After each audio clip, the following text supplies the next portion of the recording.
Elijah and I just got back from running some errands. We got a bunch of stuff. We had to go to the regular store to go pick up some stuff, and then our initial plan was to visit a nursery because we've been dying to go back to a nursery and check out this one that's close by us. So we finally went, and we have some new additions. You won't see those in this video, you'll see them in another video. But while I was also there, we also picked up some composted mulch. So far my garden area is doing good. I just started some new seeds, but since I filled the bags with mostly our dirt, it's been retaining a lot of the moisture, but it's starting to heat up a little bit more. So now my soil needs a little bit more help. So I figured, okay, it's time to finally go and get some mulch. And so I was trying to figure out what I wanted to use for mulch, because I also need to mulch the peach tree as well. And so I was trying to figure out, because I was going to go with hay, but I was like, that's the last thing I need is probably hay, and the cows are trying to eat the hay if they somehow got into the property. And also I wasn't really sure what type of hay. I also was looking into wood chips, but I don't want to invite little critters that like wood chip mulch. So when we were there at the nursery, we ended up finding this type of mulch, and so it's a fine texture.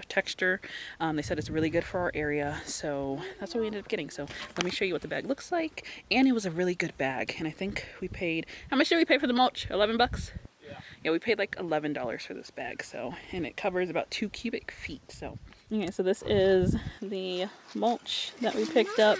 So it is a composted fine mulch, and then it's great for flowers, vegetables, delicate plants.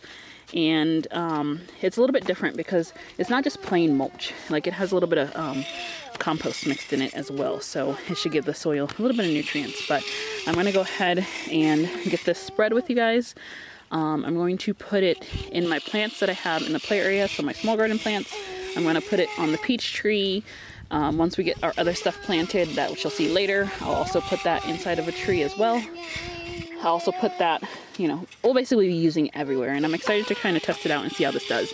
And then I'll also show you the new plants that I ended up planting as well.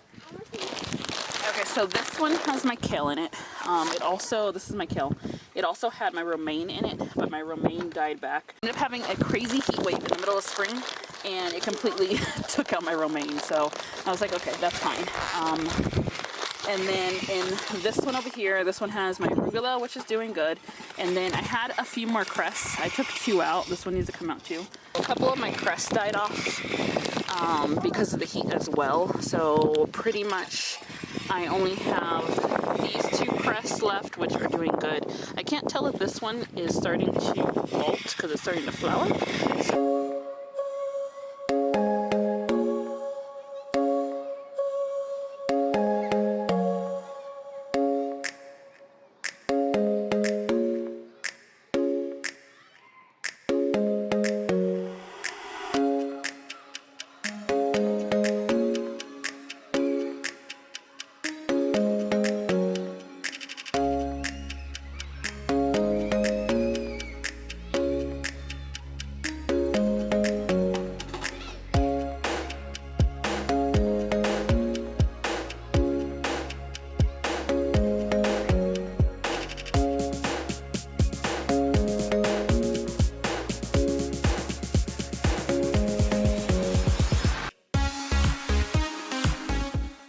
Okay, so next we have the sage plant. These are the kids' little whirligigs that I let them put in the garden since they help out. So this is the sage. The sage has bolted like crazy, which is amazing. So I'm so excited to start harvesting that off. I had Girly pick off a piece and smell it, and she was amazed at the smell of it. And then I had Elijah smell it, and he's like, oh my gosh, it smells so good. And so I can't wait to start harvesting that. I'm going to dry that and then, you know, store it. Okay, so next we are going to move down. Okay, so this one is the beet and the collard. So remember how I had mentioned that the beets, I'm going to turn this so you can kind of see it, the beets hadn't come up yet? Well, I just had to be patient. So I did plant them correctly where I had them above surface level. So this one is a little tiny beet plant right there. And then these are beet plants over here. Then I have some more coming up back here. And then you can't really see it, but I have some that's coming up at the base of my collard greens as well. And then these are collard greens. So my collard greens are doing great. Look at that one. I was just going to make me a very, very special dish when the collard greens are ready, which I'm excited about. And so this one over here is a volunteer plant. I couldn't figure out what it was originally, but apparently it's collard greens. It's funny because I didn't plant a collard green over here. I only planted it on this side, so clearly something shifted and this one started sprouting up over here. So let's get this one mulched.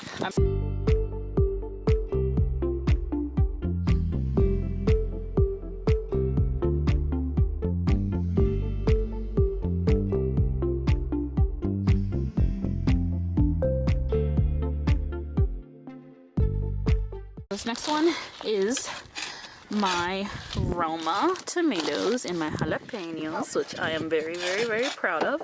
So you can see that this one is a tomato plant, this one is a tomato plant, that one's a tomato plant, this one's a tomato plant. I need to get some trellises. We went to the store today and the trellis was way too big for the small thing, so I think we have a bunch of mesquite laying around from when we trimmed our trees, so I think I'm going to just DIY a trellis out of that, because both of these will need to be trellis. So and then over here, as you can see on the outskirts here, this over here is my jalapeno, same thing as this one here, same thing as that one, that one, and that one. So that is exciting that those are finally coming up as well.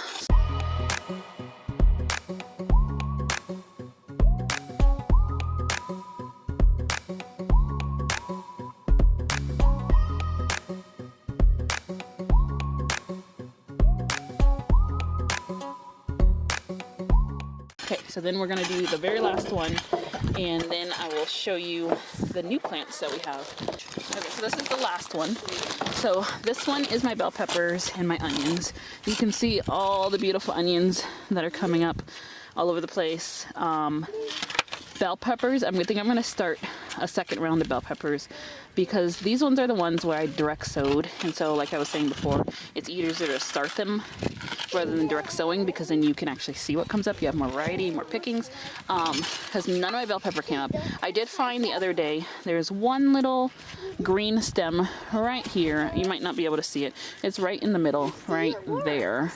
That one is a bell pepper, but out of all the seeds I put in there, that's the only one that came up. So I don't know if maybe they just take a little bit longer than the onions do to pop up, but they got planted at the same time. But that's the only one that I could see up there. So I'm just gonna start another round of bell peppers, hoping that it's not too late, just to kind of, you know, just to kind of help with the fact that I don't have any. So, and then these ones are the actual bulb onions. So one thing that I'm hoping is that they have enough room in here. If not, I need to see if I can maybe take some out because they're kind of clustering. But even if I get little tiny bulbs, I would still be happy. So, all right, so that's all the mulch. And then over here on this side, these are seed starters that we just started up. So these ones are our pumpkins and our squash. So we have sugar pie pumpkin in there, Connecticut filled pumpkin, scallop squash, yellow squash, and butternut squash. So it says that they do well in heat. So I'm thinking that they'll thrive during the summer. And then on this side over here, we have our melons. So I'm doing cantaloupe honeydew, a jubilee watermelon, a sugar baby watermelon, and then a crimson sweet watermelon over here. So those ones are done and they've been in the ground for maybe like a day or two, maybe 2 days I think. So I've just been keeping those in these little domes and then just keeping them moist. It's warm enough outside to where it should germinate perfectly fine. And then we do have a couple more that we want to get the seed started as well. I have a a little gardening section set up at the table. I have a little gardening section set up at the table. So I have, I think I want to start some beefsteak tomatoes. I'm really hoping it's not too late to start those. I'm going to try them anyway.